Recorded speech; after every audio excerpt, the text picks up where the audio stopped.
Amherst Township Trustees called to order. Please stand for the pledge. I pledge allegiance to the flag of the United States of America and to the republic for which it stands, one nation, under God, indivisible, with liberty and justice for all.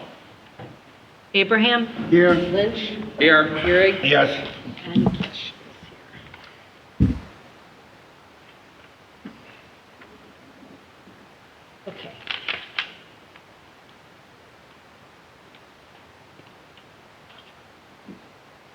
Somewhere in here, I have the meeting minutes from the February 13th regular meeting of the Amherst Township Trustees. The meeting was called to order at 7:10 p.m. by Lynch with pledge to the flag. Roll call, Lynch, Keurig, and Kish were present. Abraham was absent. Also in attendance were Case Marsh, L. Ashley, G. Lynch, and M. Orozco. 2-3-24, a motion by Lynch, seconded by Keurig, to approve the January 23rd, 2024 regular meeting minutes as presented and corrected. All ayes. 2-4-24, a motion by Lynch, seconded by Keurig, to approve the February 5th, 2024 special meeting minutes as presented. All ayes. 2-5-24, a motion by Lynch, seconded by Keurig, move to approve the financial reports and payment of items on the payment listing as presented with reservations. All ayes. Trustee Lynch noted we would need to reconsider an earlier motion because we received conflicting information from the auditor and the prosecutor's office regarding resolutions for electronic ACH payments for real estate tax payments. Originally, a resolution was requested from the auditor, and we received a response from the Lorain County Prosecutor's Office that a resolution would not be required. We passed resolution number 1324, naming the fiscal officer position versus the individual's name. When sent to the auditor's office, we were told we needed the individual's name versus title. We are reconsidering motion 1324, naming Christine Kish as the authorized individual, so we are covered regardless. 2-6-24, a motion by Lynch, seconded by Keurig, for reconsideration of resolution 1324, identifying a fiscal officer as person authorized to make changes to Amherst Township bank accounts. All ayes. 2-7-24, a motion by Lynch, seconded by Keurig, move to authorize the fiscal officer to complete documents required to invest with Multi-Bank Securities Incorporated, consistent with township investment policy. All ayes. Trustee Lynch and Keurig both gave an overview of the OTA Winter Conference they both attended last week. Under correspondence, Trustee Lynch noted when signing the check for our property taxes, he saw two things he felt needed clarification. He asked Trustee Keurig to look into stormwater assessments on the township hall. He also asked the fiscal officer to look into the charges on the property taxes for the parcel we purchased from John Elsop in 2019 to complete an Ingle Ditch Restoration Project. The ditch restoration project reduced the frequency and intensity of flooding of Stang and Oberlin Road, flooding of local agricultural lands, flooding of residential basements, and overloading of on-lot home sewage treatment systems. Because this property purchase was done for the public good, it is landlocked in a flood zone with no frontage. He felt that Amherst Township, a public entity, should not be assessed property taxes on this parcel. He is asking the Lorain County Auditor to waive the annual property tax bill of $409.24 for parcel number 05-00-064-000-054 and reimburse Amherst Township for all property taxes paid by the township since purchase of the parcel. The workshop player have contacted us and asked if we could repair the lights on Middle Ridge near their facility. Kevin is working with Linda to get things repaired or fixed. Lynch also asked Linda and Kevin to determine if park lighting maintenance is eligible for NOPEC NEC grant funding. If maintenance is not covered, perhaps LED conversion is. Linda noted that she had conversations with NOPEC and maintenance is not eligible, but conversion is an eligible grant expenditure. We received correspondence from the prosecutor's office regarding prohibiting or limiting the number of cannabis operators within the township. The prosecutor's office provided two resolutions that could be used if desired. 57% of Amherst Township electors participating in the November 2023 election voted in support of Issue 2, legalizing the sale and use of recreational marijuana. The annual meeting of the Lorain County Public Health District Advisory Council is Thursday, March 28, 2024 at 6 p.m. The meeting will be held at the Lodge at New Rush Township, 46300 Butternut Ridge Road, Oberlin, Ohio, 44074. Lastly, we received correspondence from the Lorain County Commissioners regarding the May 24, 2024 200th Bicentennial Celebration. We need to decide what we would like to place in the time capsule commemorating the event. Under reports, under ambulance, the Sandstone Ambulance District changed the bylaws to meet quarterly in 2024. They also changed the number of representatives for each member of the district. Each community member of the district will have 3 representatives. We will need to add a representative from Amherst Township. Under zoning, March 5th, 2024, there will be a zoning board meeting for the plan review of the get-go on the former Golden Acres property. Administrator Ashley reported that Sam has been going out to businesses in the township and has uncovered 20-plus businesses that should be classified as conditional uses. Looking into a business registration to be brought forth at a future meeting to minimize the situation of inappropriate property use. Under Road, Park, and Cemetery, Road Superintendent Smarsh reported that they have not had to handle much snow-related issues. The second round of salt was delivered, getting quotes for the H2O Ohio Rivers Initiative Chloride Reduction Grant for the salt shed canopy. There was a burial last week. Yard waste is being ground, working on the park lighting and roadside trash, also doing maintenance on all vehicles and machinery, working on the Lorain County Stormwater mini-grant proposals, and getting chip and seal estimates. Township Administrator directly Ashley noted she and Morgan are working on 7 different grants. Morgan has been working on the Lorain County Public Health Grant that is due Monday. Also working on the Ohio EPA H2 Ohio Rivers Initiative Chloride Reduction Grant, NOPEC Community Event Grant, and also the Cemetery Grant that is available again this year. We have a new cleaning group we hired for the hall.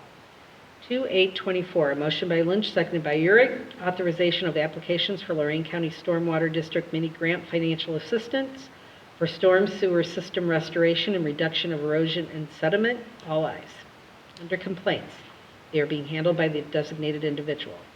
Under new business, 2924, motion by Lynch, seconded by Urick, authorizing all actions necessary to accept Northeast Ohio Public Energy Council NOPEC 2024 Energized Community Grants. All ayes. 21024, a motion by Lynch, seconded by Urick. Support of Lorain County Board of Commissioners prohibiting large wind farms, large solar facilities, and economically significant wind farms in the unincorporated areas of Lorain County pursuant to RC 303.58. Lynch, aye. Urick, no. The motion failed. Trustee Urick stated that he was not aware of any imminent large wind farms or large solar facilities proposed for the township. Continued that a large project would be difficult because land ownership was too fragmented and the parcels too small to get the area necessary for a large project in the township. He also added that property in the township was more expensive as opposed to more rural townships.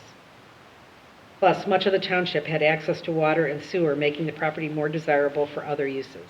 He closed by stating that a large project would produce less township roads to maintain and less demand for services such as fire and ambulance than a residential subdivision on the same property. The next regularly scheduled meeting will be Tuesday, February 27th, 2024 at 7 p.m. at the Amherst Township Hall. 21124, a motion by Lynch, seconded by Urick, to adjourn at 8:50 p.m. All ayes. Are there any changes or corrections to the February 13th meeting minutes? I have none. Okay, then make a motion to approve as presented. Second. Lynch? Yes. Urick? Yes. Abraham? Abstain.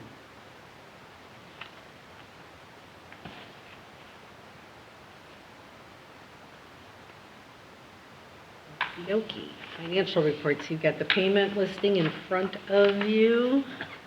There's nothing unusual. Payroll is in there for the month end, regular monthly bills.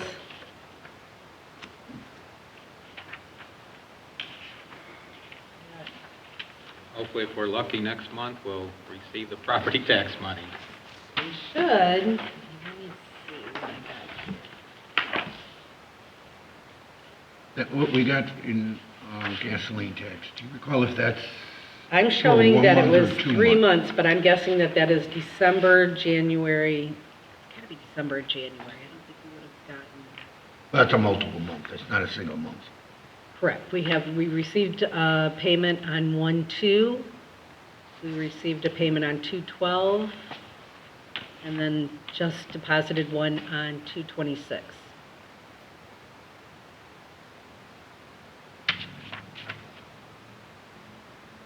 So our revenue summary, our year-to-date revenue is $219.54.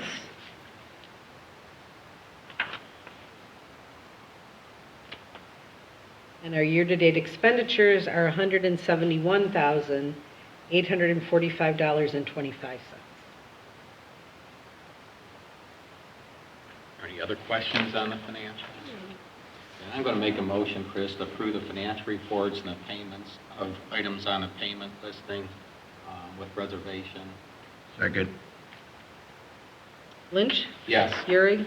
Yes. Abraham? Yes. And what's that number, Chris? That number is 1213. 213. I'm sorry, 213. And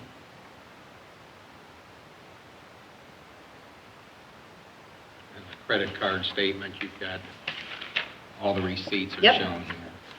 So instead of going through that, then I'm going to make a motion that the The credit card January. account transaction detail has been reviewed for policy, and the card statement is accepted as presented, subject to investigation.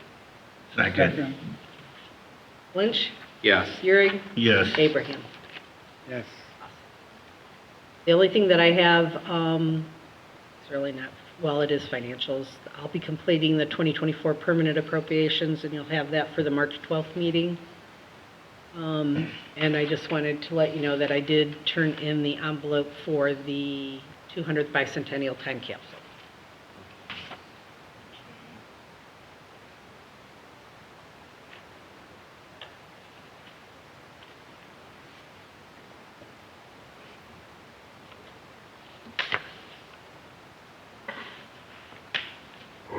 Will you be able to email that permanent appropriation? I think so, yeah. Thanks, Chris. Anything else? Nope, that's all I have. Okay. Well, welcome everyone in attendance. I don't see any audience members, so I imagine no one has any questions. All right. Move on to correspondence. The first one that I want to deal with, and there's actually two items on here. This is where we brought up the question at the last meeting about the property tax on a parcel, which is shown up on the screen right now, that the trustees had purchased. This is about a 5-acre parcel we had purchased from John Alsop in 2019.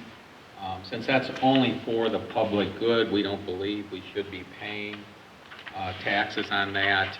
We did just receive, I think it was yesterday, from the auditor's office, a form that they wanted us to fill out, that we also need to get the auditor and the treasurer, Lorraine County auditor and treasurer, to go through and put in their portion before it goes down to the state.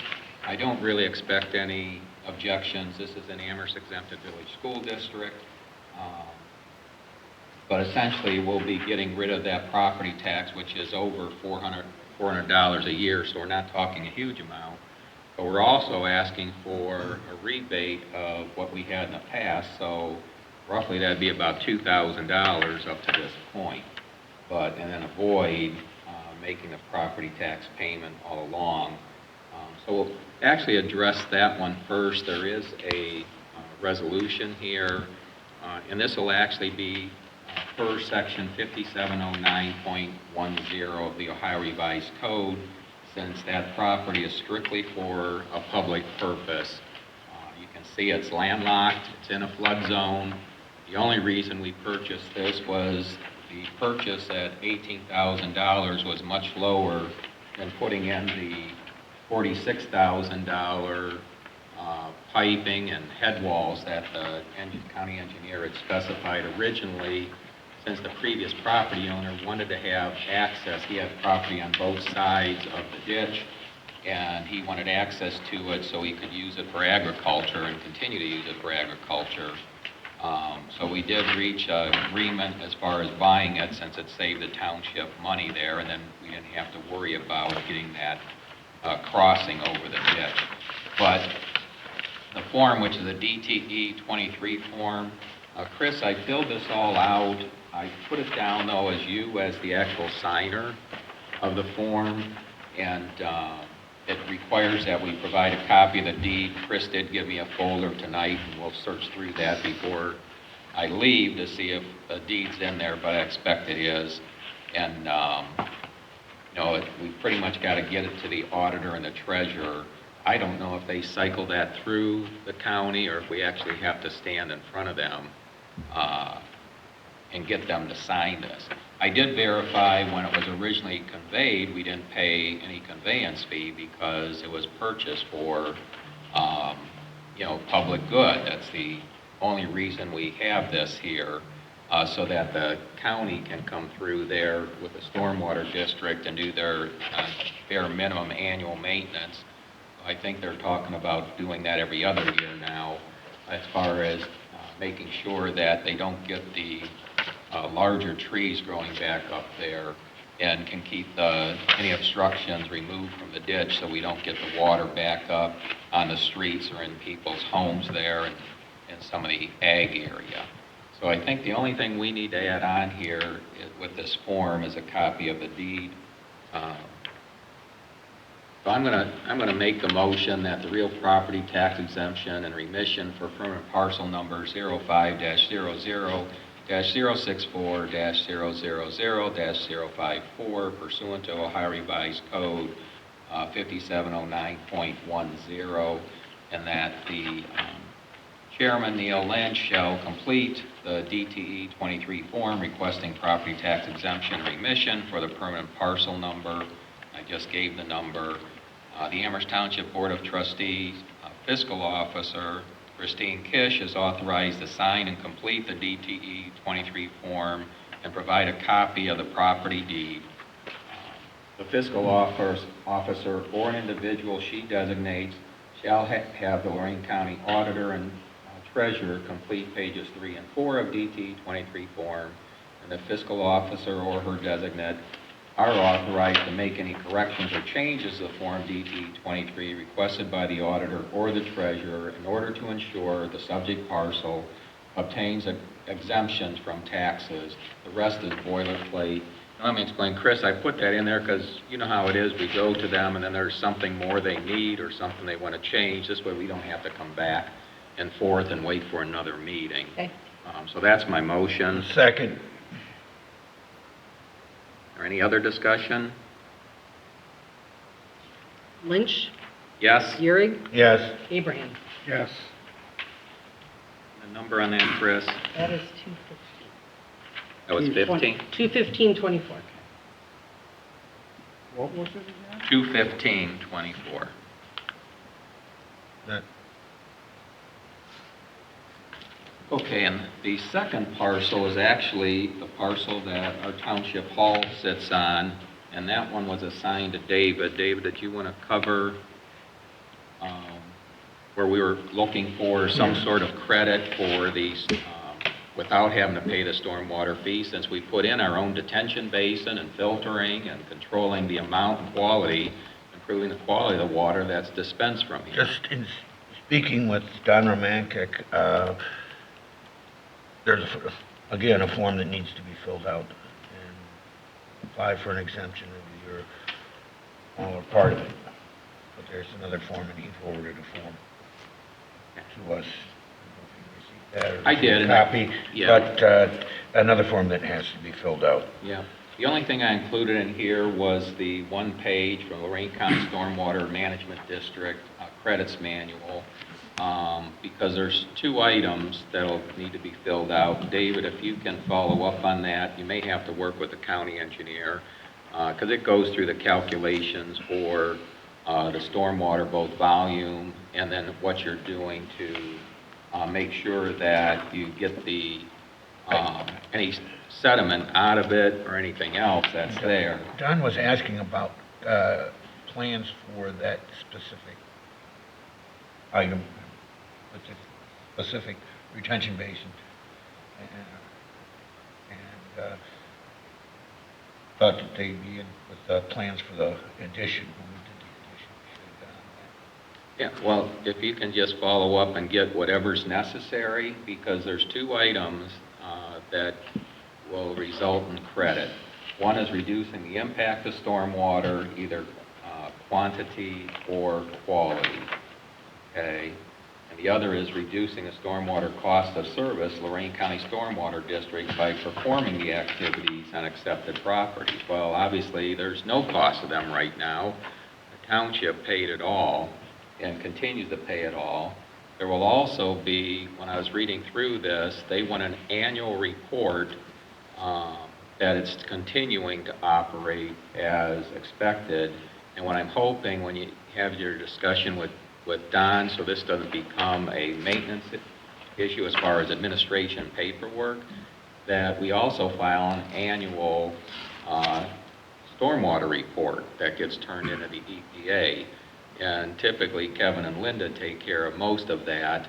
And we may just, if we can just add on there that we've got this particular basin and the size of the basin, and Kevin's checking it when he needs to, you know, take out the cattails, and so far I don't think the arborvitae have gotten in there. I think it's mainly the cattails that we've seen that grow up, and you know, and making sure that there's, you know, no obstructions coming in, making sure we have the oil trap that's set in here. We've got the trench drains across the, you know, garage. So there's quite a bit that's done here to prevent this. And now Kevin and Linda just turned in a grant request, and Kevin got the quote for the salt shed there, so that you're not having the salt runoff going in there. So I think if you explain all that, I don't know what more we can do.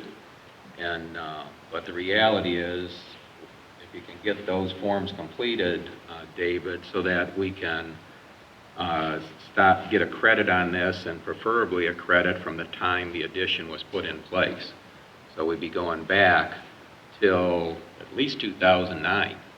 And so if you look at that, you know, we've got 15 years of paying on that. That, as far as I'm concerned, we shouldn't. So is that something you can get done then? I would give it a whirl. Okay, thanks, David. This is the application, fill that out. Okay. Whatever they I might want just there. put that, the next meeting, David, I'm just going to put that under the stormwater section, okay, versus having it under correspondence. Okay. Chris, you ready? Yep. Okay. We'll move on. There's also here, I put it under correspondence because I received an email from the county engineer, and we had discussed this at the previous meeting, is they did receive the approval for the resurfacing of Middle Ridge in the township. And to get the scoring improvement on that, one of the items they could do was improve the lighting. You know, there was a safety section on there, and Sean DeFalla had worked with the township earlier, and I know, David, he's contacted you multiple times on that, and we let him know the township's not going to object, but let's find out what the cost is going to be and what we have to do on this. Well, it's finally, the information's come through. There's actually two agreements that the township's going to have to sign. One of those agreements is for cooperation with the county engineer, and the other one is with the Ohio Edison, that we understand that in upgrading that, there's going to be an increased cost from $7.70 per fixture to $10 per fixture.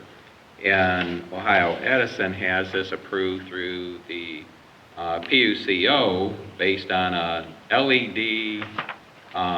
they call it, I don't know if I can find it here at the moment, that it's actually a, let's see, they call it their LED, some sort of it's a, well, I should have been ready for that, but I don't have it. It's the, oh, here it is. The LED street lighting, experimental company-owned LED lighting program. So it's, I guess they consider it experimental, but it's, the PUCO approved this some time ago. So it's unfortunate that we'll be using less power but paying more money for it. But it did help the engineers in getting the grant funding for the resurfacing of Middle Ridge Road, which is a very, you know, high dollar item. So behoove us to agree to that. So I'm going to make a motion that approve the Lorraine County Engineers Middle Ridge Road intersection street lighting upgrade and safety improvement plan, Lorraine County Cooperative Agreement to upgrade from the high-pressure sodium to LED lights, and the Ohio Edison LED street lighting agreement to upgrade the 5 Middle Ridge Road intersection lights. And if you want, I can read these other sections, or you can just accept this resolution as prepared. Yes, I'll second.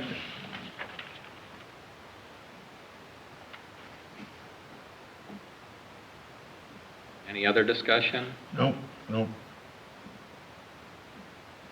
Bring the lights on. Lynch, Yes. Urick, Yes. Abraham. Yes. The number, Chris?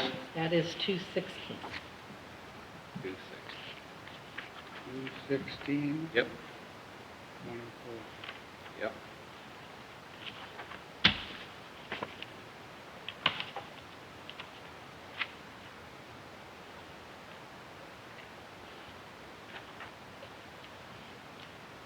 All right, the next item, and Kevin, this is more for you, and you've received this. It's just a correspondence from the county engineer for the 2024 chip and seal program.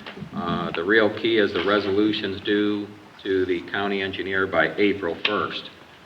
So it's, you know, for us, it would be the second meeting in March would be the latest. I would need to know before that so we can get the resolution put together and sent over to them, and with the cost estimates that they need to provide for this, you know, the chip and seal roads in our township. I'm working with the engineers right now about that. Okay. Well, when they send it to you, if you can just forward it to me, I'll get the resolution put together then. Absolutely. Thank you.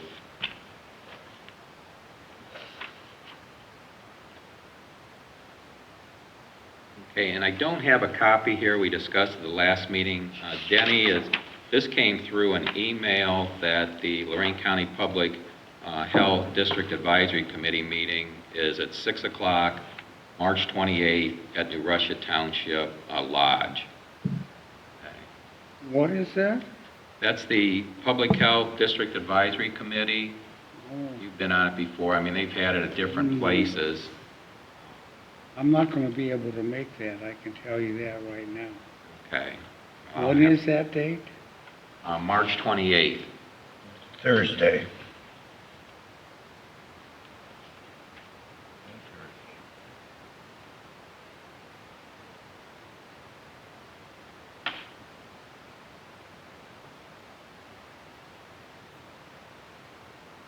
Now, as long as Lorco doesn't have an executive committee meeting, I can fill in. Let's see, their timing is.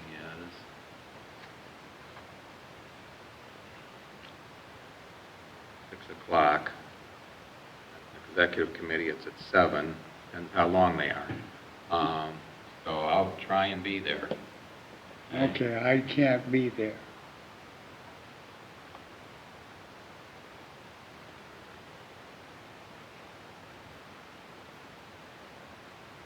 I know they'll want to make sure they have a quorum. All right, the next item, this just came today from Bramhall Engineering. It's actually the city of Amherst is planning on resurfacing North Ridge Road, starting from Route 58 all the way over to Oberlin Avenue. And the real key here in that resurfacing, they'll also be adding a left-hand turn lane at Dewey Road North. And that's because there's going to be the, I think it's a townhome development, is it, Chris, that's going on? Yep. Okay. So there's going to be some additional traffic there, and based on the traffic study that was done, there was the determination that a left-hand turn lane would be needed to go north, and that makes a lot of sense, avoiding the, you know, motor vehicle accidents and improving the safety. So they're asking, in this case, Bramhall sent a link to the plans if you have any questions or issues. And Kevin, if you've got anything, any concerns with working with them, it's just the way that timing is. It's, I'm sure they want to get it done before school starts, but you can see it's already going to go up to August, and you know things happen. So it's I didn't check to see if the schools were copied on here. I don't believe they were. No, they were not. So, you know, there are alternative routes, but they'd have to know. So between Amherst Exempted Village Schools and then Murray Ridge are the only two other public entities traveling there. You know, Rumpke turns around, but they'll figure it out because I'm sure they'll have road closed signs up plenty early to give them notice.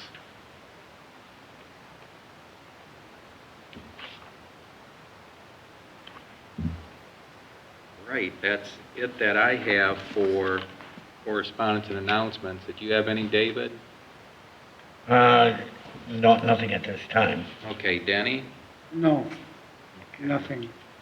All right, we'll move on to reports. I received on the ambulance board meeting for the Sandstone Joint Ambulance District, Brandon Demakia sent me an email today, and I don't know if it was just a keystroke mistake or if something's changed, but he's indicated that, you know, the first meeting is scheduled for, or the next meeting is scheduled for May 2nd.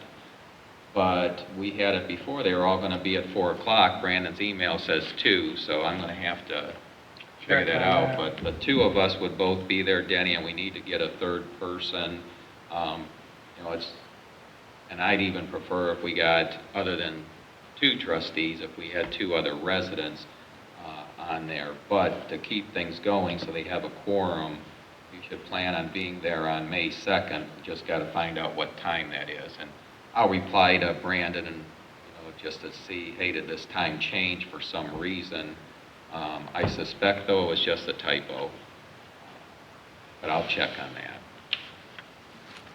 Sheriff's not here. Zoning, Sam? Yep. Well, as you can see by the chart I gave you, not a lot going on permit-wise. December or January or February. Other than dealing with a couple complaints, most of which I've taken care of. I'm still working on one. I don't know if you know Rusty Nagy's place on Middle Ridge. The light? Against the lights, I'm still working on that.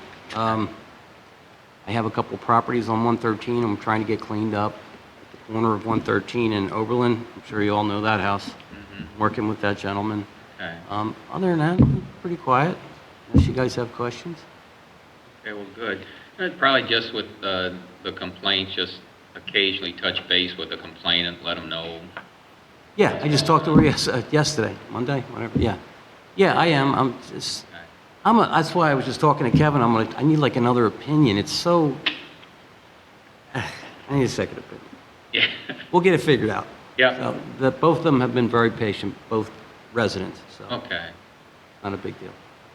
good. Any questions for Sam? No. Okay. Move on. Fire Prevention Officer Chris Nyhart. Still working through the township on some of the newer businesses. Butchko has started their project, so we'll be spending time up there. They're starting to install the water line. Yeah, all the there's way quite a back few to- people working there today. Yeah, he was trying to hurry because of the weather, and he called for a couple times for an inspection so they could cover up what they did, so I had stopped a few times so that they could continue on.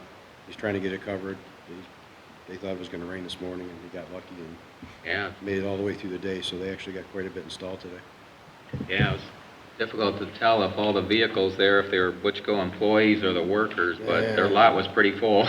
It's both. It's both. They're scrambling back there, and he did change. Apparently he plans on putting a few more buildings up in the future. So he moved the location of the hydrant down. I think it's 80 feet down, so it's going to be in between Okay, where both of his buildings, the one that he got approved, and any future expansion. So that way he's going to be right in the middle of it, so he doesn't have to do anything else if he plans on putting a second building up. Is there a gas line at the rear of that property? There's a 60-foot easement from the gas company that goes right down the middle of that property. The middle of the property? Yeah, behind his existing building and in front of the building he's putting in. There's a main gas distribution line that goes through there, and the gas company has a 60-foot right-of-way, or a 60-foot easement right through the center of that property.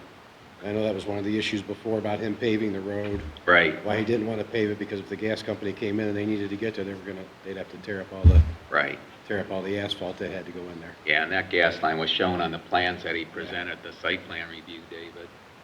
Yeah, so they're careful on where they're putting their Did he- retention pond and everything else too, Did so. he give you a size of that line? The, Did he give a size of that the line? gas line, Yes. it's big. It's probably an 8 or 10-inch gas, it's a main feed line. So, it was on the drawing, and it shows the easement on his drawing, so. So the city made the tap on the main, and he's, like I say, he's installing his water line to his building for his fire hydrant that he has to put back there.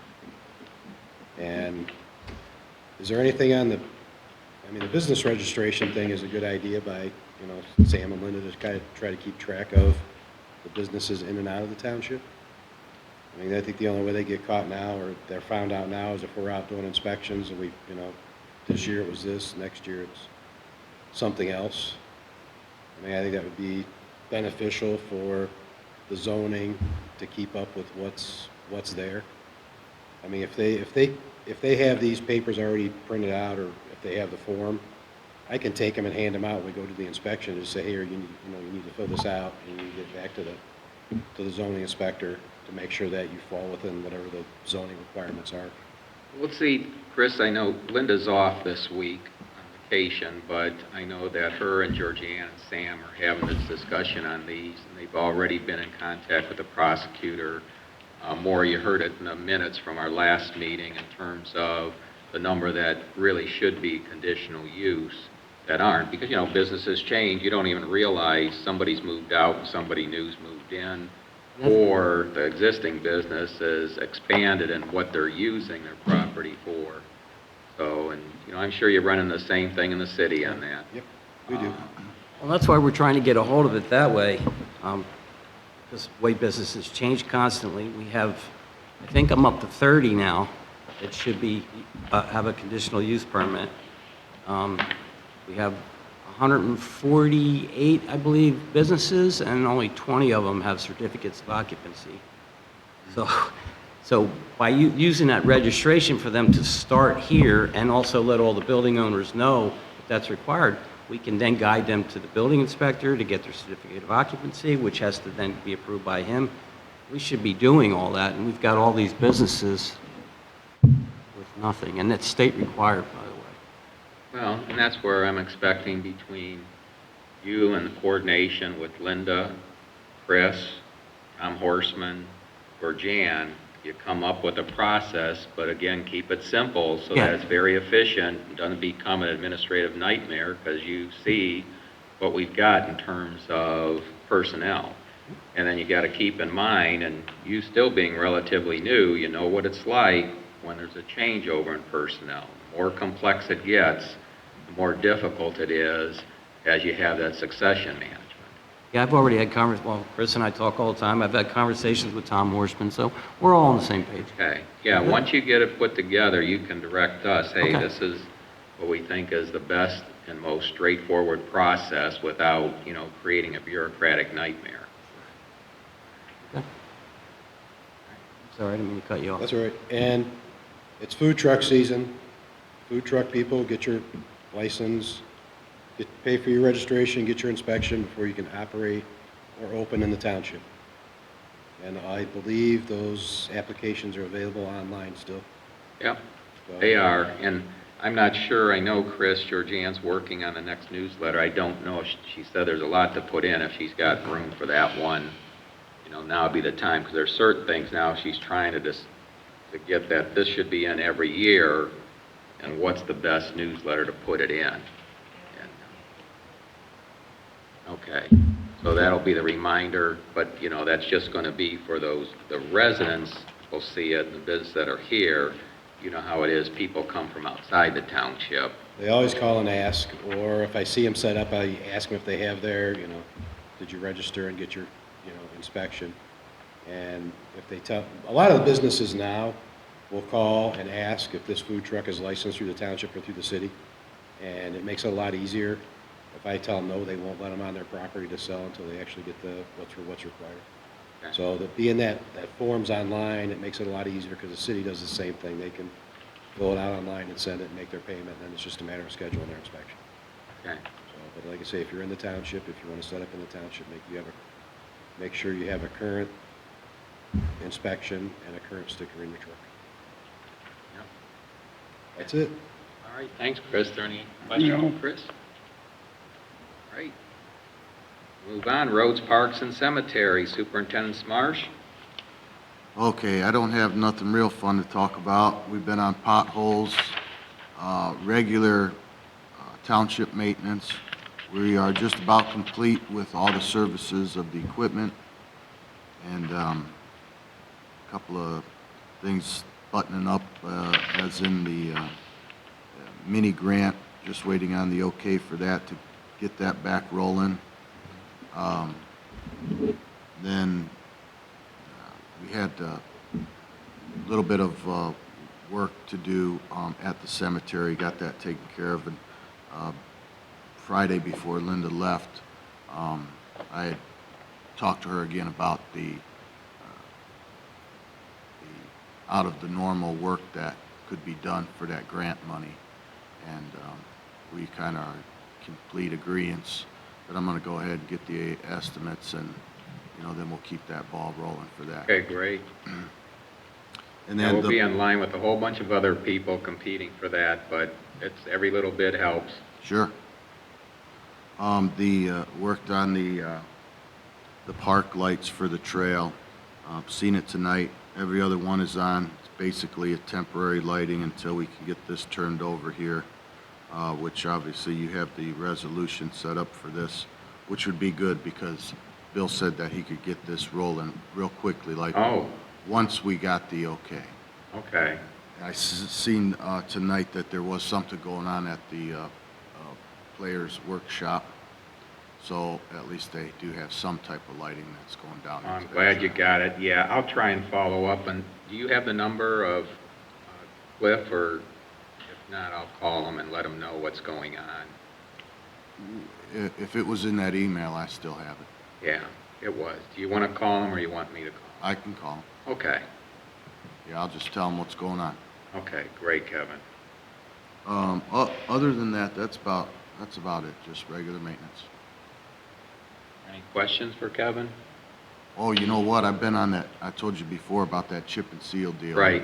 There's a situation going on about the chip and seal that was done last year, and that's where I'm working with the engineers now. We're gonna try and get some stuff figured out and really go over that contract that was with that contractor, and which might help out with this year's chip and seal. Right.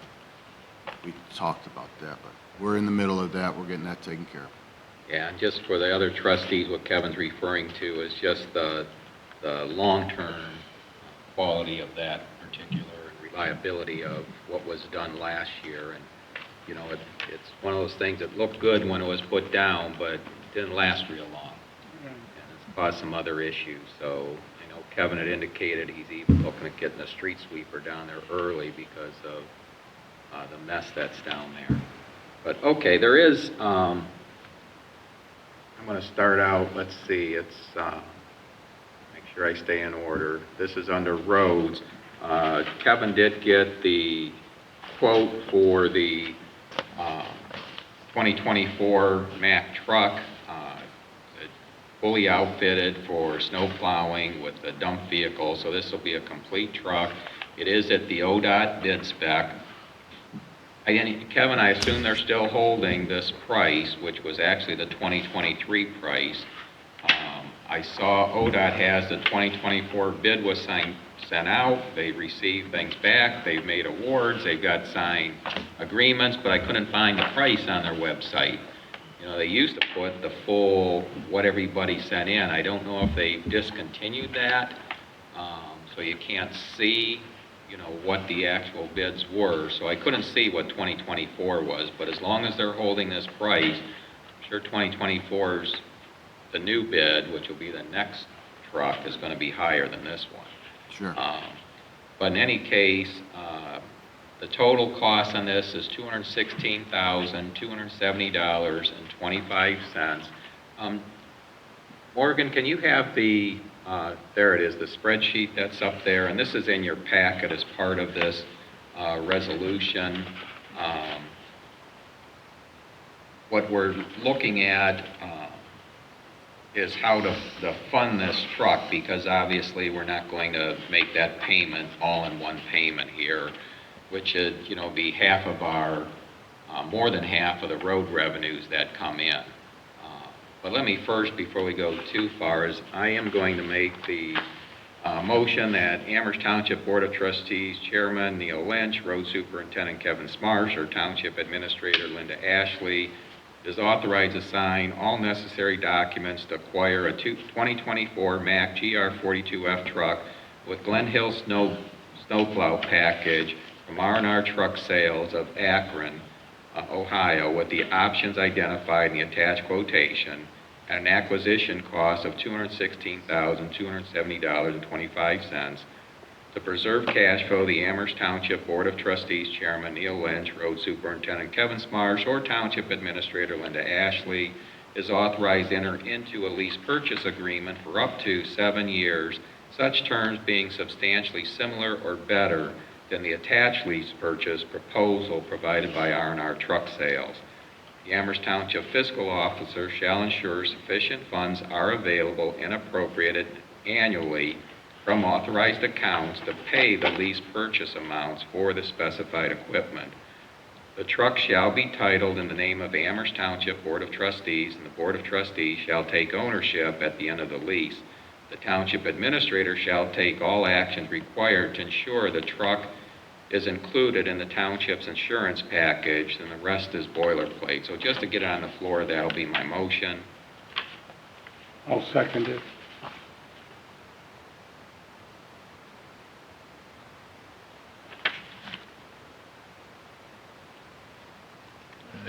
When is this going to be due?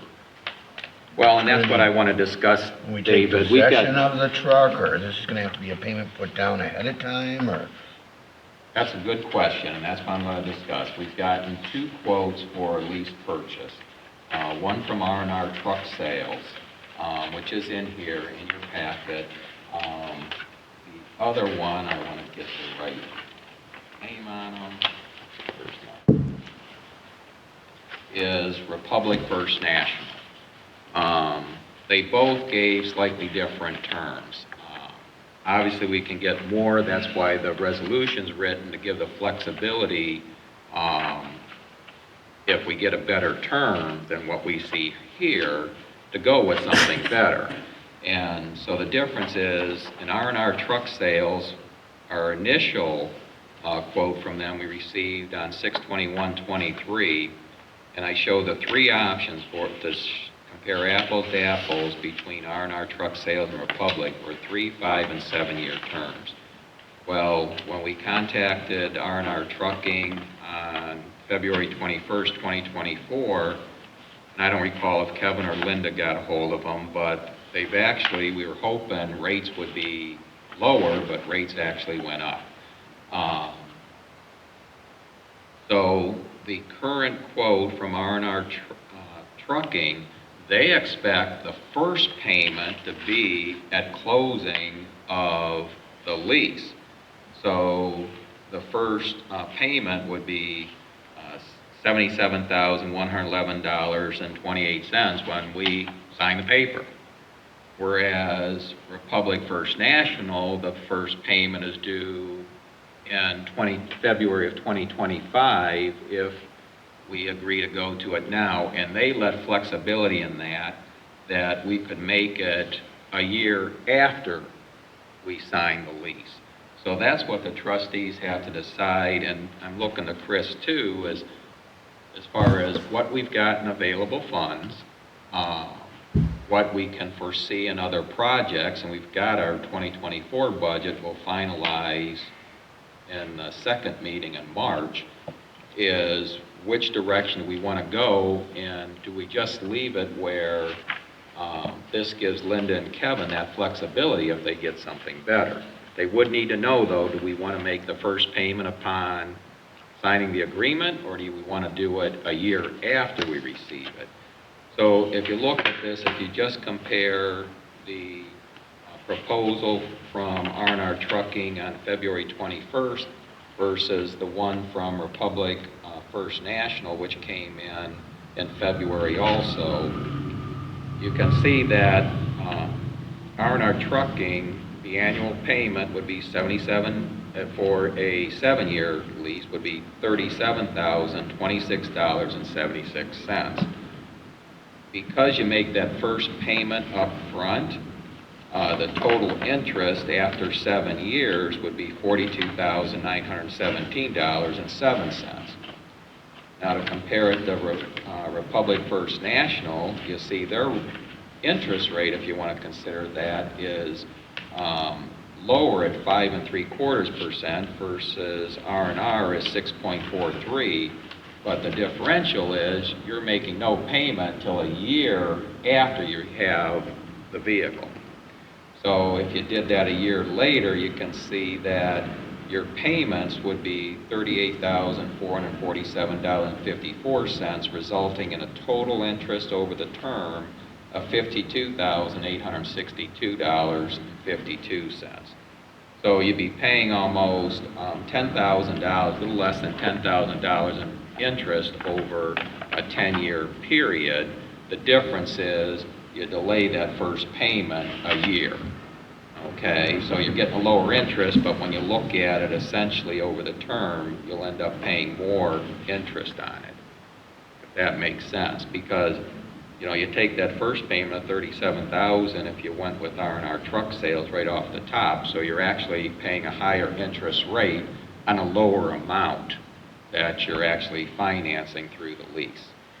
So I guess the real thing is for this board to decide, directing Kevin and Linda, do you want to delay that payment for the first year, or make the payment upon closing the document, you know, closing the purchase and the lease, and then let them just, you know, go through and get the best deal? They can also talk with Republic and ask Republic, hey, give me, if you want to make the first payment upon closing, can ask Republic to do the same thing. Hey, give us a quote for lease purchase where we pay the first payment on closing. So I didn't have something here to give you apples to apples. I can tell you every time they work between the two organizations, you know, there's always a delay in getting that quote back. So as opposed to knowing that Linda was going on vacation and not putting extra burden on these guys, I just wanted to present you what information we have today. I can tell you Republic First National was one of the presenters down at the OTA at the winter conference. They've got all sorts of different options you can work with, and R&R Trucking might also.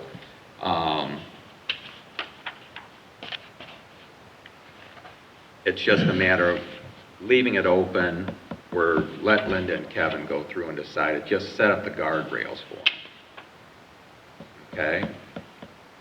So with that, you know, it's on the floor. Is there any other discussion? My concern is just to make payments for the interest on a truck. At a purchase, generally we pay it lump sum. We paid it lump sum in the past. My gut reaction is not to start buying things on time, and I'm afraid it's not just the interest, it's just that I'm afraid our whole budget at some point will be making payments for items on time instead of doing cash and carry or working within our budget. We'll have committed ourselves to payments. I'm still old school on that. I'm still not comfortable with carrying debt load. Now, I know we've got some debt load on our streets, but we're paying, what, around $40,000 a year? Or somewhere around $40,000 a year for work that was done in the past, you know. And that's money that we're going to have to keep paying. And we look at our budget, and it's going to be $40,000 less than what our total is. And get our needs and wants to go down $40,000, we'll be okay. You know, now we're gonna do it with the truck. I mean, play games with it. You can play with the numbers, I know, you can move numbers around and do things like that, but the bottom line is you're buying things on time, and particularly things that you didn't used to buy, and I'm just not comfortable with that. As far as that goes, as far as going to a lease purchase on it, I'm done. Okay, well, I can appreciate that, David. I mean, I would love it if we had a golden goose laying golden eggs, or a huge amount of funds, but, you know, the funds aren't unlimited. And if you recall, when we first planned on this truck back in 2020, we were expecting a cost based on the last truck I think we purchased in 2026, and putting in the inflation rate at the time, we thought, oh, we can get a fully outfitted truck for $150,000. Now we look at it, it's like, oh my gosh, it's $216,000. So we don't know what inflation's going to do in the future, but what's happened to us, and particularly in vehicles, is that the cost is going beyond our ability to save up for it. So the question is, how do we do it? And we are getting right now, what, about 5.25% on our interim funds right now, Chris? You can't say that's going to stay there. We expect those rates to come down, but we thought they would have come down already 6 months ago. The Federal Reserve keeps saying they're going to start reducing rates, and unfortunately, they haven't been able to rein in inflation to the rate they want, so it keeps carrying on. So the question is, how do we get this vehicle to service our roads? And if we can't pay for it in one fell swoop because we don't have this huge amount of money sitting in our road department, how would you propose we do it? We save up for the vehicle. That's how I would say it, you know. Okay. I would say save up for the vehicle. And That's that my is- answer to your question. Now, it was my understanding we were setting aside some money for that. We did.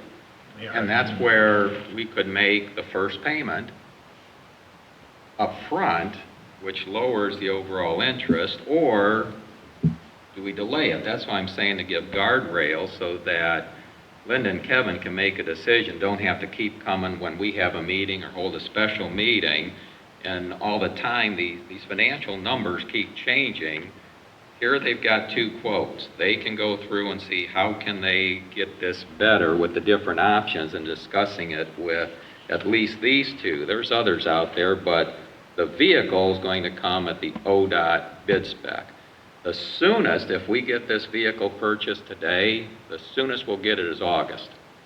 That's the other thing you got to consider is the lead times on these. What we don't want to happen is that we delay this and we end up, too bad, ODOT closes that contract, R&R Trucking says, we're not honoring this anymore, and now we're in the next bid cycle, which is going to be more. And if that more comes up, if we said, you know, this total interest, let's take if we just stuck with R&R Trucking over 7 years. That interest over 7 years, roughly $6,000 a year. Well, $6,000, let's say that we got stuck waiting for the, I can do this in my head too, but let's get an exact number. So we'll take 42,917, sticking with the way R&R's quoted, that's $6,131.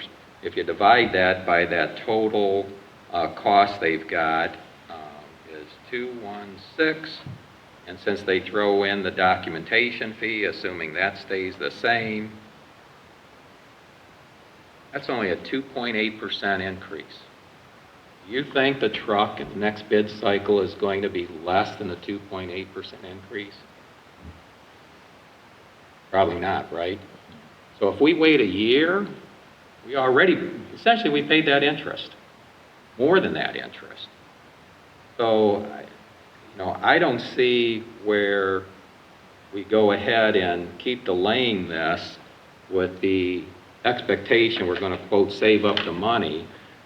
And the other thing to keep in mind is Kevin, when he keeps putting together getting the quotes, and we put together the information to try and capture the grant money for our secondary streets, the only way we can do that is it's a 0% loan. We have to put that in, but we have to contribute a much higher match.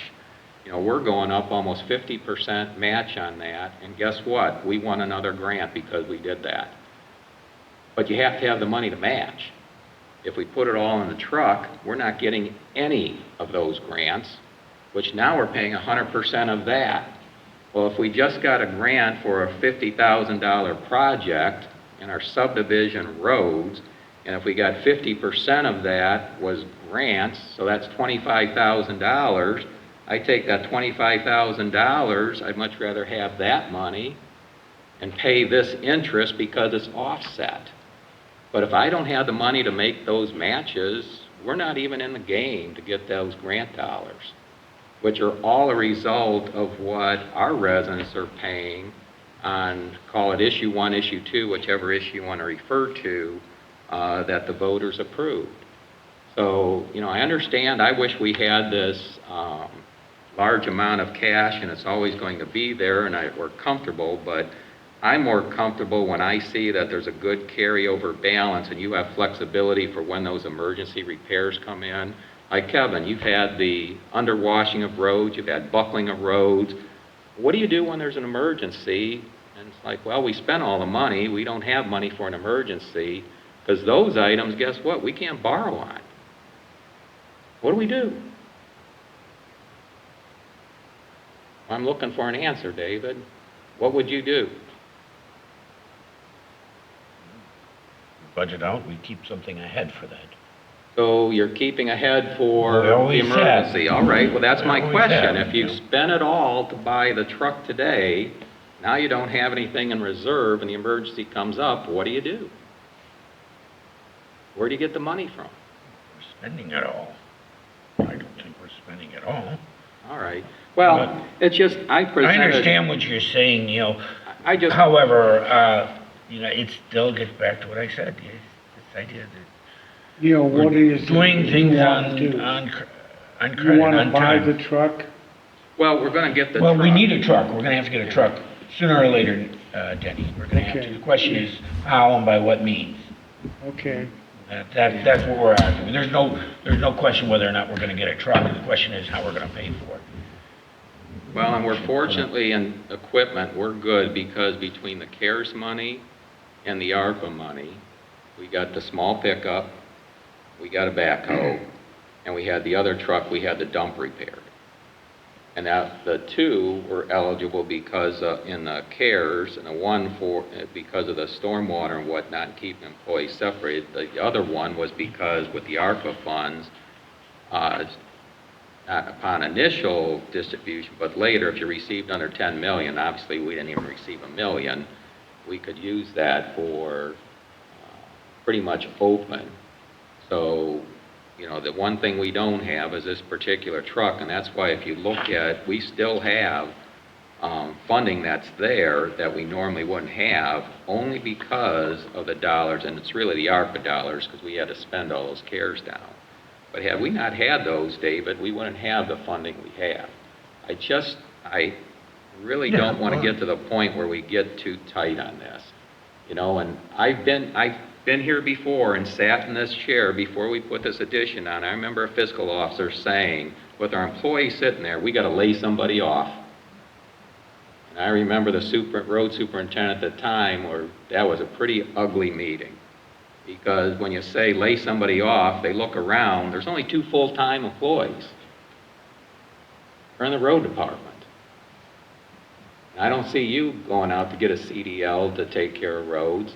And we got to keep in mind our part-timers. Think about the grants that have just been discussed. We got 2 mini grants put in for stormwater. Got a cemetery grant put in.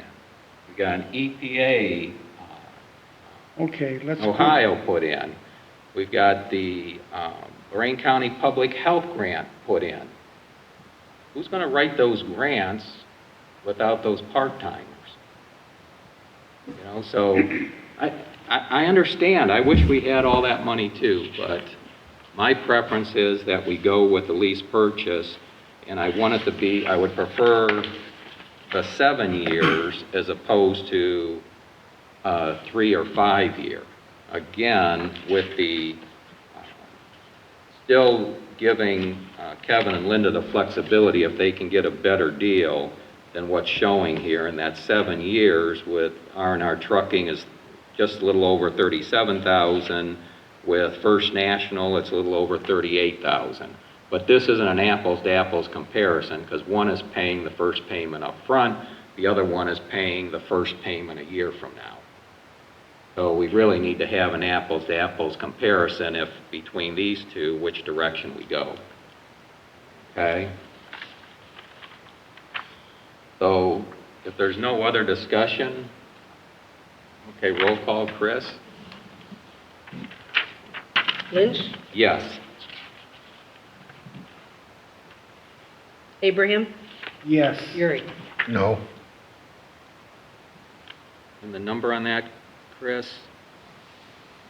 Is 21724.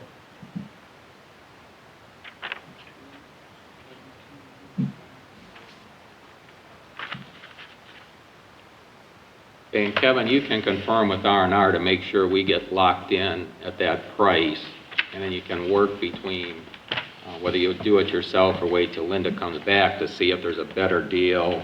We definitely got to get an apples-to-apples comparison on this, though. Okay.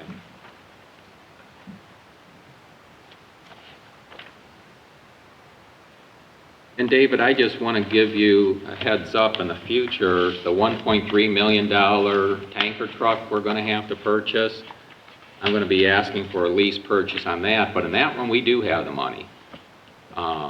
We've got a significant carryover, but once we take that, it drops it down to like half.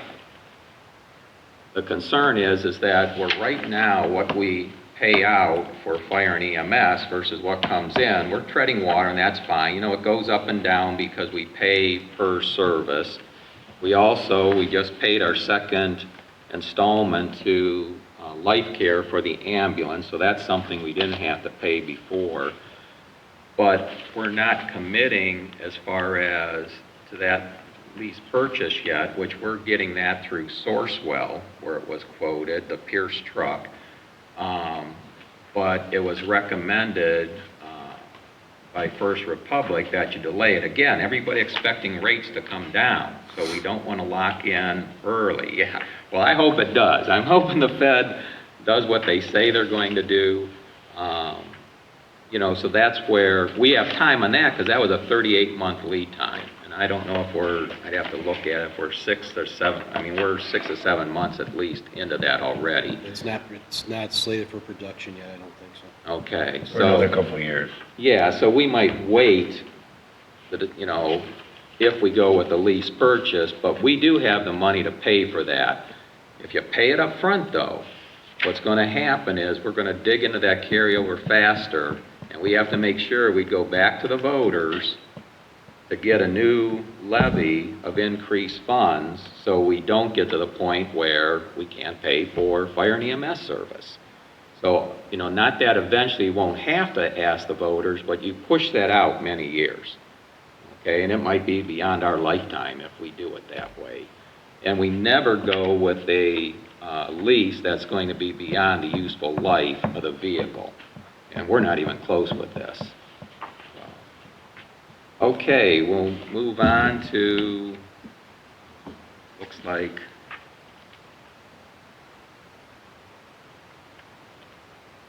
Linda's not here. Stormwater, we're going to have we've already covered the item dealing with that on the one property. Kevin's already brought up about the mini grants that we've applied for. Hopefully we hear soon on that. So that'll be it on stormwater. We'll move on to complaints. Let's see, I wasn't sure, Sam, that one on the complaint on Broadway, if that was to be closed or not. 340 Broadway? Yes, Yes. and that's what I thought you had, but We cleaned it up, but I don't think we've been paid for it yet. okay. I'm not positive. So that's it, it's just to verify that we get reimbursed. Yes. So I'll Yes. just leave it on until it's reimbursed. Yeah, and also Oberlin, so we get that a second time, remember? We haven't been paid for that yet either. Okay. Yeah, it takes years. Last time we got it like the next year. We'll see. Now, as long as we just know, Yeah, Linda's more on top of that part than me.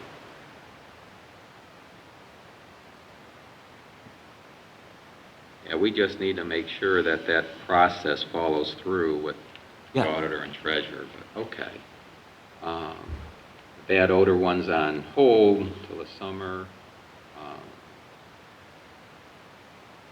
Okay, David, I think you put in here for the street lights in Hidden Valley, you gave us a copy of what's going on with that. I did put a copy in the packet also. You want to discuss that? We've got 3 streetlights now, a 4th one that it's out, or out.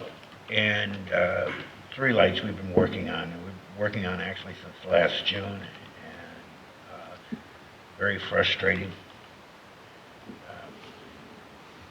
Something kind of line problem. I'm a little miffed why Ohio Edison isn't taking action to fix the line. With it being explained, these lights, they have to access the rear of some properties because that's where the feed comes from. And beyond that, I don't know what the holdup would be.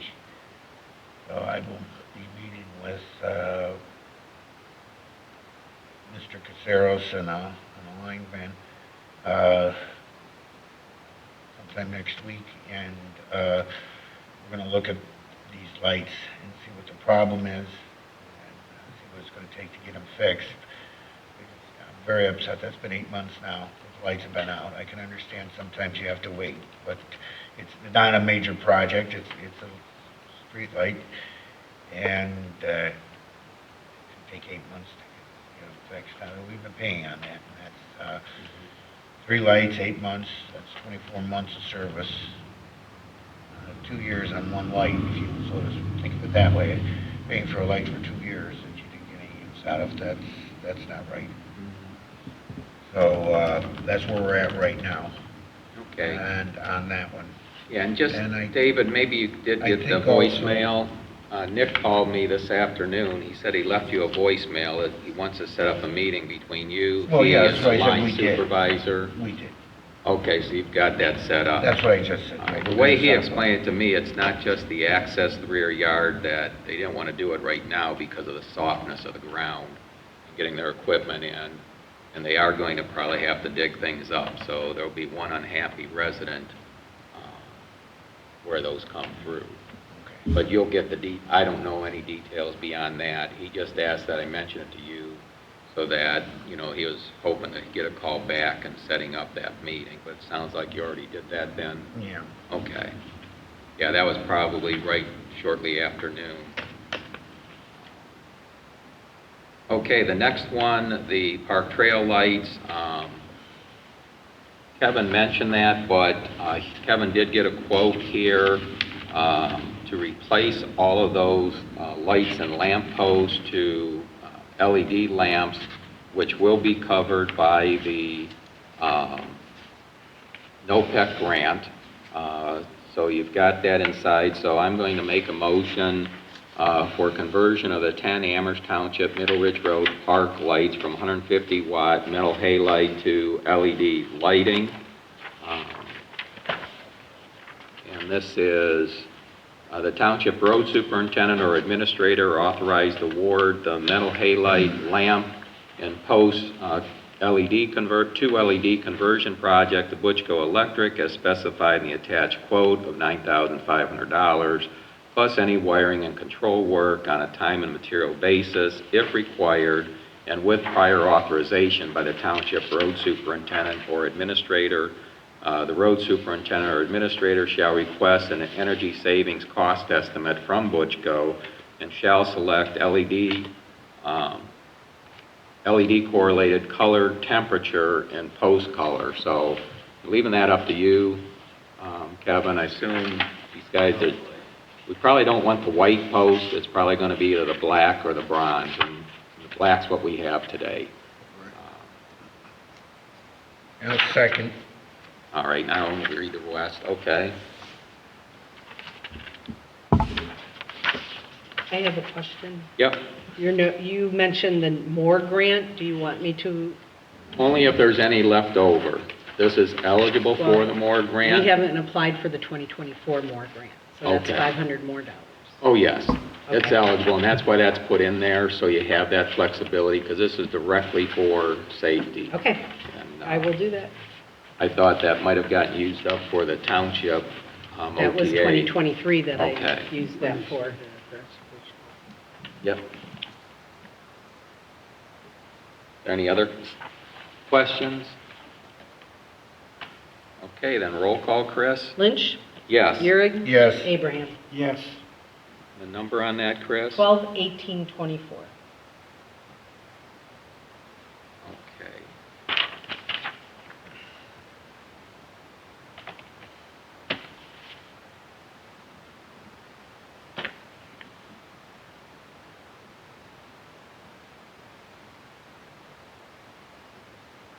Oh, I missed this one under, this is under complaints also. David, this was the one for the street light and pole installation at Middle Ridge and Dewey intersection. Did you want Yes. to cover that? And I see you got that down in your file, in the papers too here. We asked for what it would cost to install a street light at the intersection of Dewey Road and Old Middle Ridge. Evidently, it's the intersection itself, because of the reconstruction that was done on the road there, isn't, shall we say, readily accessible to a pole. So they would have to light the intersection, they would have to place another pole. And they quoted, it's not as itemized as I would have liked, but they give me a quote, $4,900 to install a new pole with a 16-foot mast arm on it, to provide street lighting to that section of Old Middle Ridge. Well, I just, to your concern with buying a truck on pavement, which gets a lot of use and provides a lot of service to the township, I can't see spending almost $5,000 plus another $730 a month for ongoing operations, assuming we even get that. I think that does include it in the tariff agreement, just for one lamppost on a dead-end street that has only one residence on it, one business. I would think if the request on the complaint was for a concern with people going down there and maybe doing some nefarious things, wasn't that the complaint? That was, but it also turned out to be an intersection that we didn't light, didn't have a light on. And ironically, my concern is because it's an intersection and it's our policy to light intersections, that I thought that would be consistent with our policies. Well, I think All right, Neil, and okay. that whether or not it, how do I want to say, whether or not it answered their need or satisfied what they were looking for, I couldn't tell you. What I'm after is really to light an intersection, because that's what our policy is. Okay. Yeah, well, our policy generally, the way it's written, is going to be a developer's coming in, creates intersections, they pay for it, they install it, they recover it once they sell the housing and business, whatever it is in there. The township, how many lampposts have we paid to put up in your time as a trustee?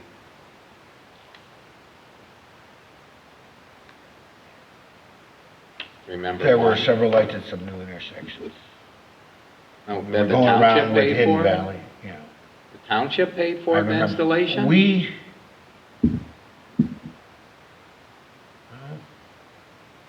Those were back to, but I know we requested installation. But again, the developer installed it, they recovered their costs when they sold the homes for the development improvement. the township, do you recall any time the township's ever installed a light pole in Amherst I'm Township? trying to think exactly, I can recall when they, some lights that were put in, Neil. There were a couple lights on a But to couple your knowledge, curves. you can't recall But I'm the trying to remember township- the time on it. I can't recall the time on it when it was done. But so you have no recall of any time that the township paid to install a lamp post?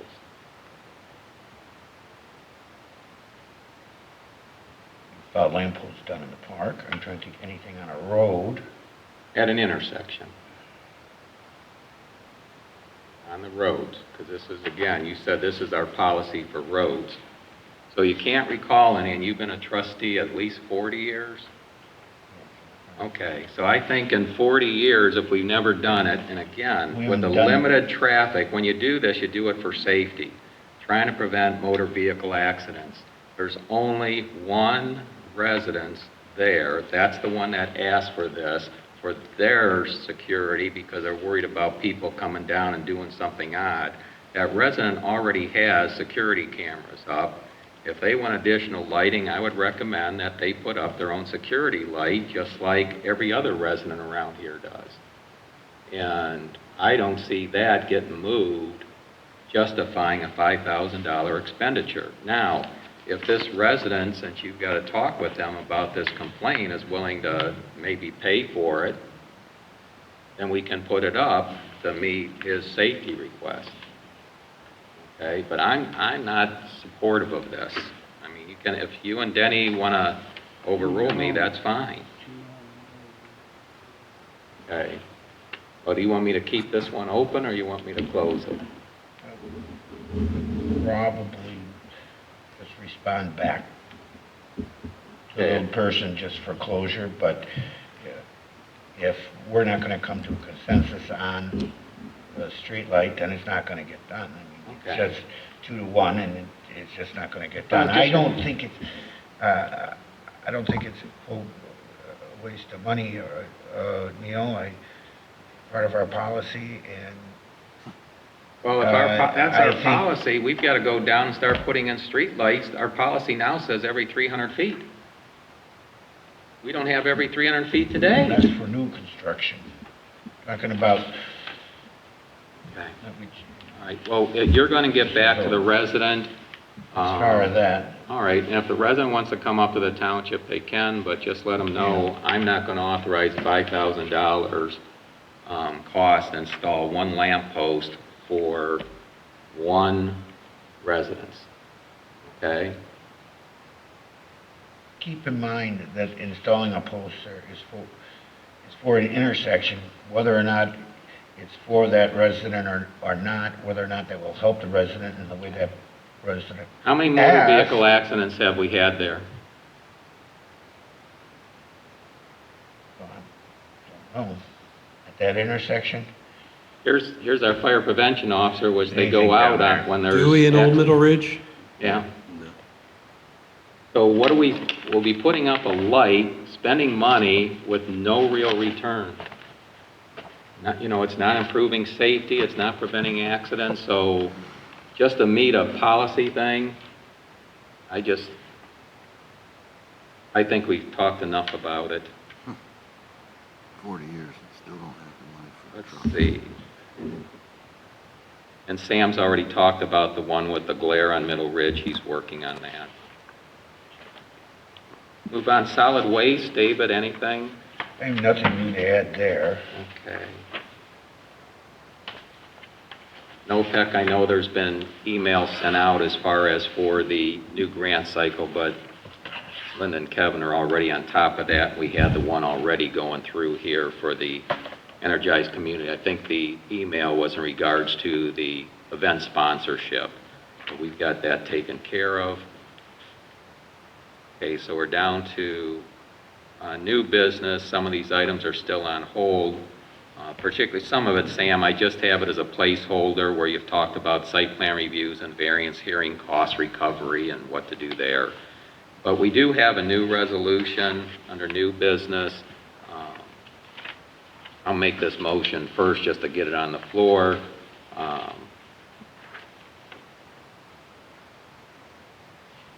And Georgiana or Morgan, can you bring up the one for, this is support of the Get Go Market Cafe in Amherst Township, the request for an ODOT variance for direct access along State Route 58. Okay, can you scroll down to the whereas where it shows all the entities and services that receive the property tax funding?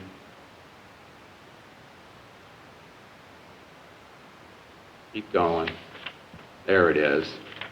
And can you make that larger?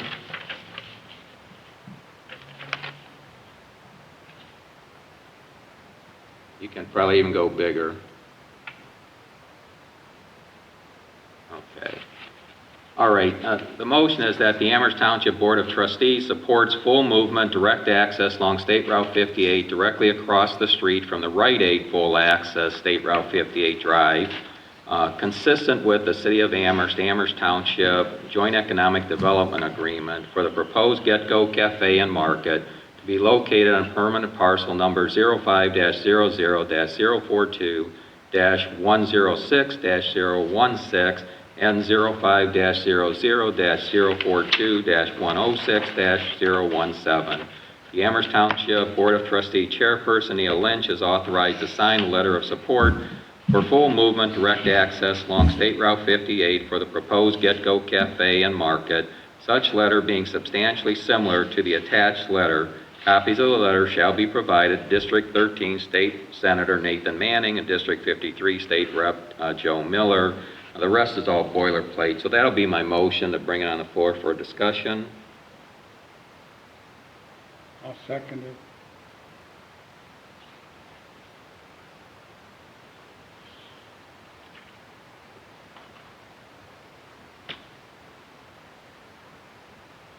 Okay. Now, as far as discussion, I guess some of this we got to look at the history here.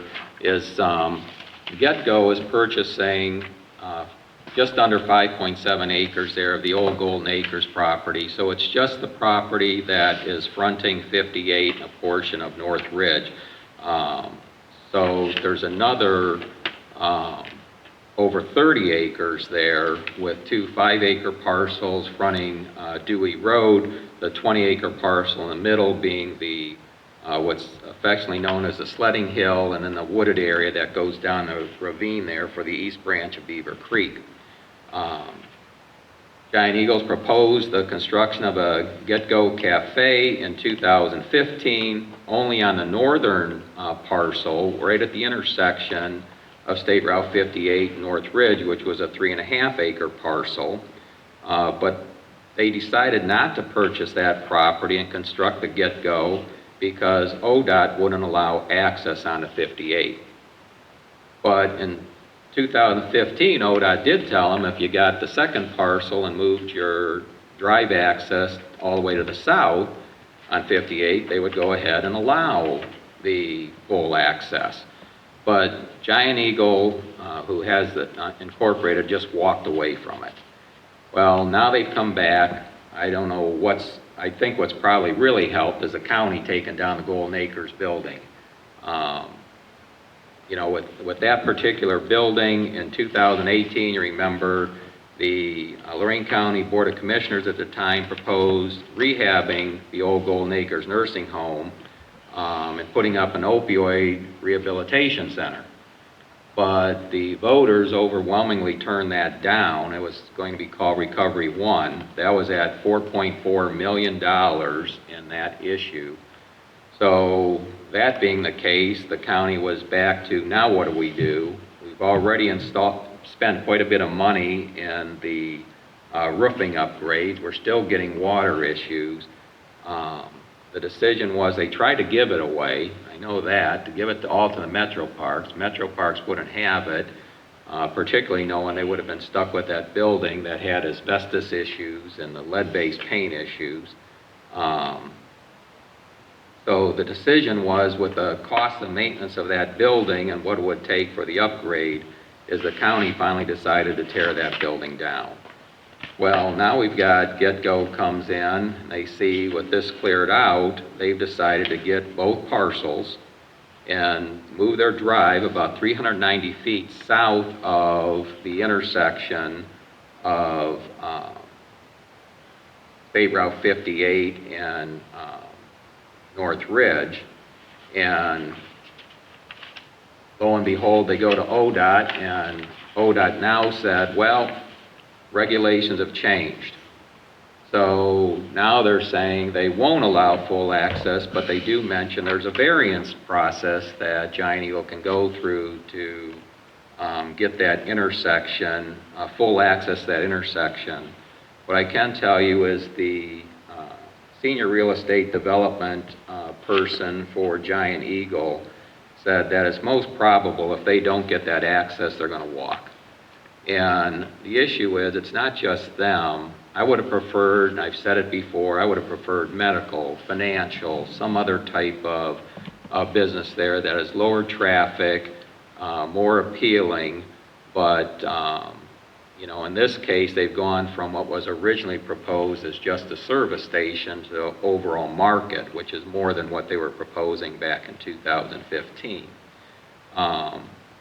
And it's going to look similar to what you see at Sheets. You guys have already seen your copies of the document that's going to be up for site plan review at the next zoning commission meeting. They've already been here for the informal.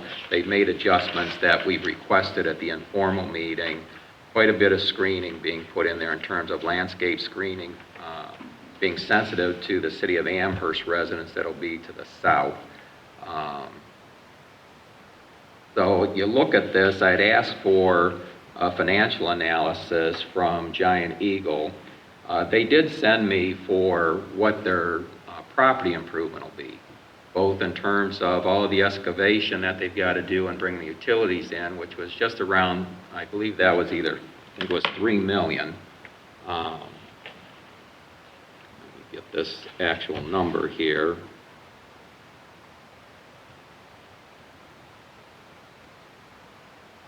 Bear with me.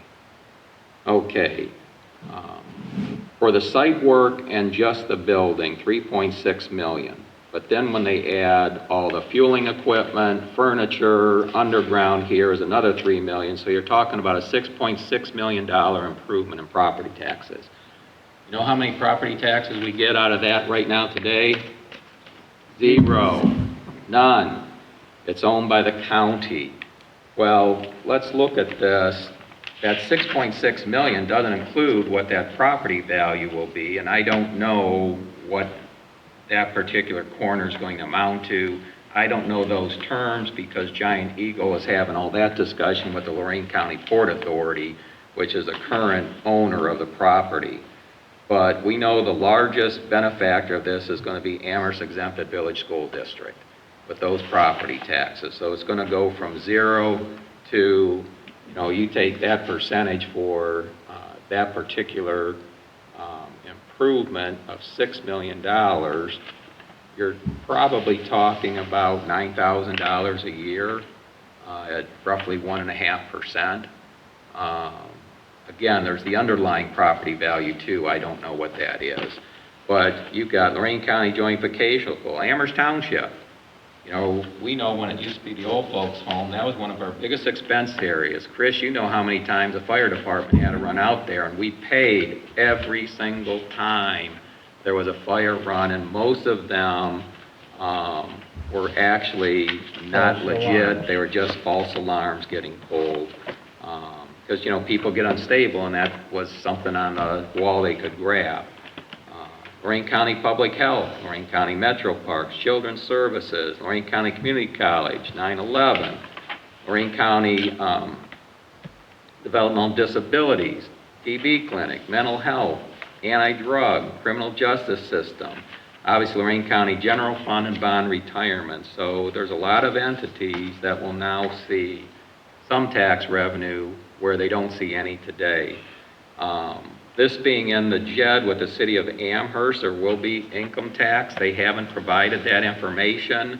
They may not give that information. And talking with Giant Eagle here, there are certain things they're right now holding. They will definitely not give the sales tax revenue, which I asked for. That will actually go to the county. gas tax, I don't know that, that's more on whether there's additional users or you're just spreading it from some of the other existing stations. They will be putting up, they got plans for, I think it was at least 6 electric fast charge stations. They may not go up initially, but that'd be a future, which will be another improvement. Nice that a private entity pays for them versus all those ones they got the public paying for with tax dollars, which is a thorn in my side to see that. Our JED with the city of Amherst specifically says both the city and the township agree to cooperate to develop district property for the maximum benefit of all parties, including the city, the township, the property owner, and the business within the district. So that being the case, and also not expecting any issues since ODOT's regulation in 2015 would have allowed this, we've already got a full access directly across the street at Rite Aid, that it doesn't make any sense that we're going to deny it to this property owner. If you go to the north, you got a full access in a Northwest Bank there, which is a much shorter distance and much more riskier and potential were accidents. And I even know some people have had accidents there. Why they make that left-hand turn versus going down North Ridge, I don't know, but that's the choice they make. I don't see how we would deny this and not provide a letter of support. So I did put together a letter of support that you see here, basically covering the items that I've just discussed. So I'd like the approval. I didn't want to send this off on my own. I told Giant Eagle it's best that they'd have to wait till we hold this meeting and that all the trustees could weigh in on it. So is there any other, does anyone have an objection to this? No, I do. I think you were neglecting the influence of green space. I think that's is a vital piece of green space for the community, and I think it helps to define the community, and I think to turn it into commercial like it is just going to be a detriment to the community in the long run. Who's going to own the green space and maintain it? I would hope that somebody like the Metro Parks or something would take it over. Well, let me tell you the option here, David. The county has already had contact with the Metro Parks, which has shown no interest. They even thought once they took the building down, there was a chance. And this is actually giving it to them if they take it, but they haven't. The situation we've got here is we have the potential of getting a significant amount of tax dollars, income tax dollars, sales tax dollars that are really going to help people, yet we still have over 30 acres open space going immediately to the east. Now, 2 of those, the 2 5-acre lots, so the total of 10 acres fronting Dewey Road, those are valuable properties and will probably develop. Most likely being residential homes. They're included in our JED just in case, because what's now Bonefish over there, which is an IT organization, we've got commercial also butting this up. The real key is the 20 acres in between. I would really hope, and that I would ask that you also contact Lorraine County Metro Parks and try and encourage them to purchase that, not purchase it, but to actually accept it as a donation from Lorraine County Port Authority to keep as an open space. The main thing I hear people don't just walk through there. If you go through there, you're going to see all sorts of beer cans right now. You might find some little campfires, not the type of activity you want to encourage. The biggest thing people remember is using it as a sledding hill. The hill's still there. Now, I can't say they'll commit, but I've discussed this with Giant Eagle. I told them I'll bring it up at site plan review, is that if in their construction that they leave it where the general public still has access to that with the hopes that the Metro Parks will change their mind and take it over. If they do, there's a chance where people can have a parking area there at the top of the hill, still use the sledding hill, and be customers to the cafe. So, I can't force somebody to come through a commercial property and use it and force them to do that. Obviously, people are always concerned with litigation that people seem to be so into today. But Giant Eagle seemed somewhat supportive of that. And then there was, the Metro Parks has 10 acres just to the north side that right now they're not using, have no intent to use, but if they've got the two together, maybe. But I encourage you to talk with the Metro Parks to take that over. But, and then at the site plan review, I guarantee you, because I've already told Giant Eagle I'm going to bring it up in the public meeting, but I wanted them to be aware of it so they're not surprised as to how we can still maintain that as open space, and not just open space, but open space that provides a benefit to the residents. To get that, we really need the Metro Parks to get involved, and we need the Port Authority to agree to give that and donate it to the Metro Parks. Conversation, I've only spoken with 2 commissioners so far. I need to speak with the 3rd one. They seem very willing to do that. But again, they can't force somebody to take property. Okay? But I'm certainly not going to turn down the potential funding here for all these entities. Heck, it'd be interesting to go through there to see what the funding is that the township's going to receive. I haven't calculated that out yet. Might be enough to help pay for a truck payment. That's right. Make a truck payment. So again, David, that's one way to do it, to try and conserve that open space, get it into somebody that's used to dealing with open space and maintaining it. So, call the Metro Park board members, in addition to Jim Zemanek, the executive director, and encourage them to take that over. There's 20 acres there, they can add on to the 10, that gives them 30 acres. The only difficulty is, how do you get across the street? Is there any other discussion? No. I have nothing further to add. Okay. All right, roll call, Chris? Question, Neil? Yeah. I know you guys, you're comparing that to the Rite Aid across the street, the entrance off of 58, you're comparing that to where it's at in relationship with Right. Rite Aid across the street.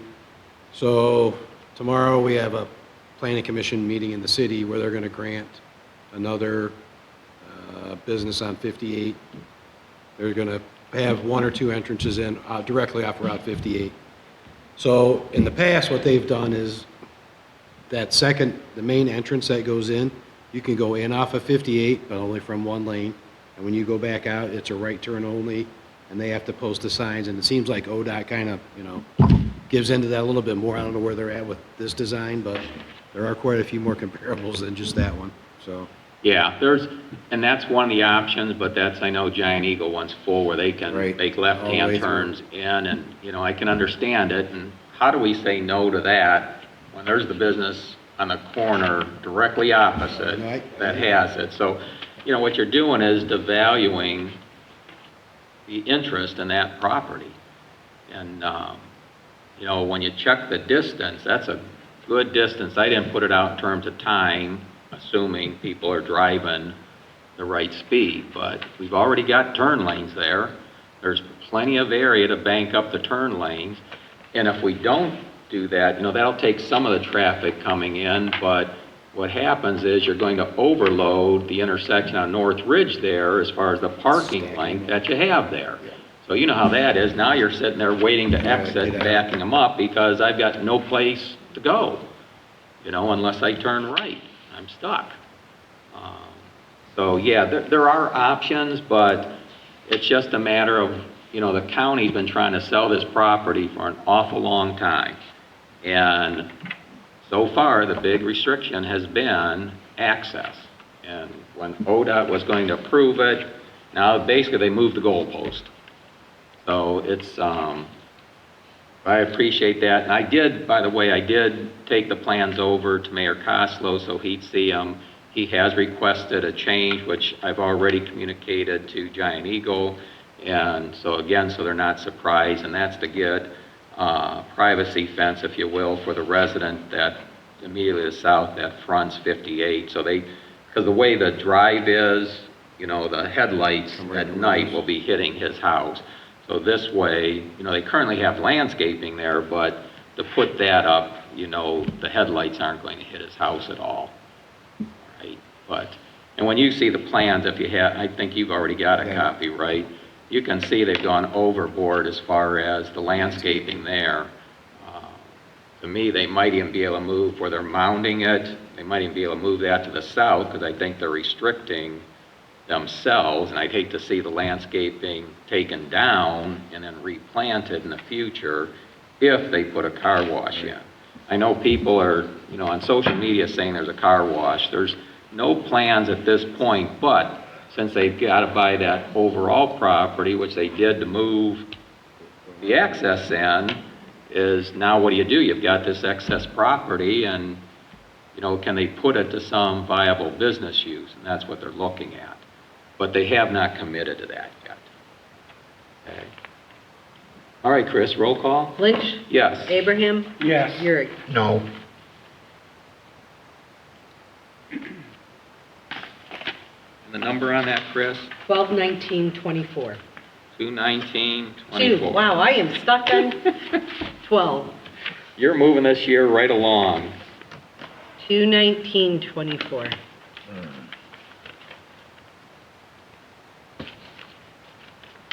And I'm just going to send that letter exactly the way it is. There's not going to be any change. Okay, and we'll move quick here because we will need a short executive session, but the next regular meeting will be at 7 o'clock on Tuesday, March 12th. Kevin, I assume no need for a work session? No, sir. Is there any other business? Okay, if not, I'm going to, and you won't have to be here for this executive session. You won't have to be either, Sam. I'm going to make a motion to enter into executive session for 121.22G 8 to consider information related to negotiations with other political subdivisions respecting requests for economic development assistance. So that'll be my motion. Second. Lynch? Yes. Urick? Yes. Abraham? Yes. Okay, I'm going to make a motion that we return to the regular meeting from executive session at 9:30 p.m. Second. Lynch? Yes? Urick? Yes. Abraham? Yes. Okay, is there any other business? No. If none, then sir. I'll make a motion to adjourn. Whoa, next meeting is. You already said that. Yeah. You did? Yeah. I missed Yeah. that. Okay. Wait, quick. Okay, you're making a motion to adjourn? Yep. I'll second. Lynch? Yes. Urick? Yes. Abraham? Yes.